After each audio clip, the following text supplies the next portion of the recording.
Hi സുഹൃത്തുക്കളെ, നമസ്കാരം.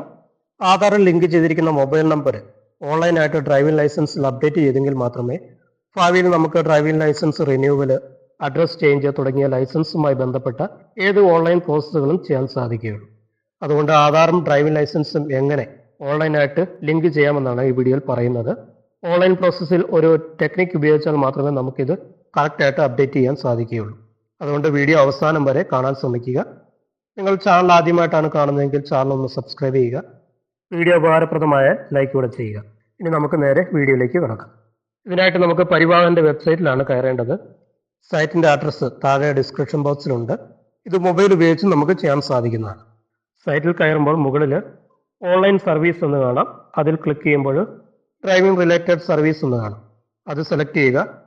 അടുത്തത് വരുന്ന ബോക്സിൽ താഴെ സ്റ്റേറ്റ് കേരള എന്ന് സെലക്ട് ചെയ്ത് കൊടുക്കുക. ഈ വരുന്ന പോപ്പ് വിൻഡോ നമുക്കിവിടെ ക്ലോസ് ചെയ്ത് വിടാം. ഇവിടെ വലത് സൈഡിൽ മുകളിലായിട്ട് അതേഴ്സ് എന്ന് കാണാം. അത് ക്ലിക്ക് ചെയ്യുമ്പോൾ കുറേ അധികം ഓപ്ഷൻസ് വരും. അതിൽ മൊബൈൽ നമ്പർ അപ്ഡേറ്റ് എന്നത് സെലക്ട് ചെയ്യുക. തുടർന്ന് വരുന്ന ബോക്സിൽ ആധാർ നമ്പർ, വെർച്വൽ ID എന്നൊക്കെ കാണാം.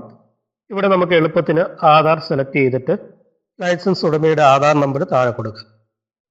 എന്നിട്ട് തൊട്ടടുത്തുള്ള ജനറേറ്റ് OTP എന്ന ബോക്സിൽ ക്ലിക്ക് ചെയ്താൽ നമ്മുടെ ആധാറുമായിട്ട് ലിങ്ക് ചെയ്തിരിക്കുന്ന മൊബൈൽ നമ്പറിലേക്ക് ഒരു OTP വരും. ആധാറുമായിട്ട് ലിങ്ക് ചെയ്തിട്ടുള്ള നമ്പറിൻ്റെ ലാസ്റ്റ് 4 അക്കം ഇവിടെ കാണിക്കുന്നുണ്ട്. അതിൽ വരുന്ന 6 അക്കം OTP ഇവിടെ എൻ്റർ ചെയ്ത് കൊടുത്തിട്ട് താഴെ കൊടുത്തിട്ടുള്ള 3 ഡിക്ലറേഷനും കൂടി ടിക്ക് മാർക്ക് ചെയ്ത് കൊടുക്കുക. 3 ടിക്ക് മാർക്ക് കൊടുക്കുക. എന്നിട്ട് താഴെ ഒതൻറ്റിക്കേഷൻ എന്ന് കാണാം. അതിൽ ക്ലിക്ക് ചെയ്യുക. അപ്പോൾ ആധാറിൽ കൊടുത്തിട്ടുള്ള ഡീറ്റെയിൽസ് നമുക്കിവിടെ കാണാൻ പറ്റും. ഇവിടെ വേറെ എഡിറ്റുകളൊന്നും നമുക്ക് ചെയ്യാൻ സാധിക്കില്ല.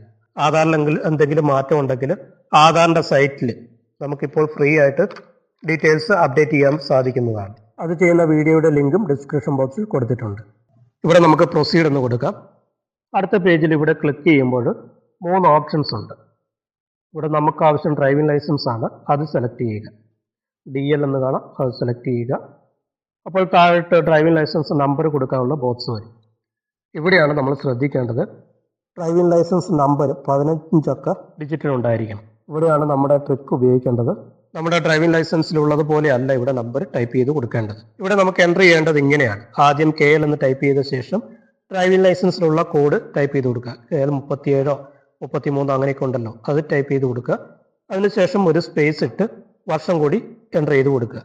അതിനുശേഷം നമ്പറിന് മുമ്പ് ഇത് 15 അക്കമാകാൻ എത്ര നമ്പറുകൾ കുറവുണ്ടോ അത്രയും 0 കൊടുത്തിട്ട് ഡ്രൈവിംഗ് ലൈസൻസിലുള്ള നമ്പർ എൻ്റർ ചെയ്യുക. അതായത് നമ്മളുടെ ഡ്രൈവിംഗ് ലൈസൻസിൽ 3 അക്കമേ ഉള്ളെങ്കിൽ അതിന് മുമ്പായിട്ട് 4 0 ചേർത്തിട്ട് ആ നമ്പർ കൂടെ എൻ്റർ ചെയ്യുക. എന്നിട്ട് സബ്മിറ്റ് കൊടുത്താൽ ഇത് ശരിയായിട്ട് വരുന്നത് നമുക്കിവിടെ കാണാം. ആ ഡീറ്റെയിൽസ് മുഴുവനായിട്ട് നമുക്കിവിടെ കാണാൻ സാധിക്കും. ഇവിടെ നമുക്ക് പ്രൊസീഡ് എന്ന് കൊടുക്കുമ്പോൾ പുതിയ മൊബൈൽ നമ്പർ കൊടുക്കാനുള്ള ബോക്സ് വരും. ഇവിടെ നമ്മുടെ ആധാറുമായിട്ട് ലിങ്ക് ചെയ്ത നമ്പർ മാത്രമേ കൊടുക്കാൻ പറ്റുകയുള്ളൂ. വേറെ നമ്പറൊന്നും കൊടുക്കാൻ പറ്റത്തില്ല. ആ നമ്പർ 2 പ്രാവശ്യം എൻ്റർ ചെയ്യുക.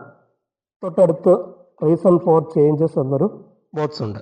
അവിടെ എന്തെങ്കിലും കൊടുക്കുക. അതായത് ന്യൂ നമ്പർ എന്നോ സിം ലോസ്റ്റ് എന്നോ സിം ബ്ലോക്ക് എന്നോ ഒക്കെ കൊടുക്കുക.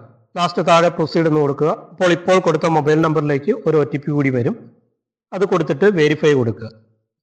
ഇവിടെ പ്രൊസീഡിലും ഒരു ക്ലിക്ക് ചെയ്യുക. അപ്പോൾ സക്സസ്ഫുള്ളി അപ്ഡേറ്റഡ് ലൈസൻസ് നമ്പർ എന്ന് കാണിക്കും. വിത്ത് മൊബൈൽ നമ്പറും കാണിക്കും. അതോടെ ഈ ഒരു പ്രോസസ്സ് ഇവിടെ അവസാനിക്കും.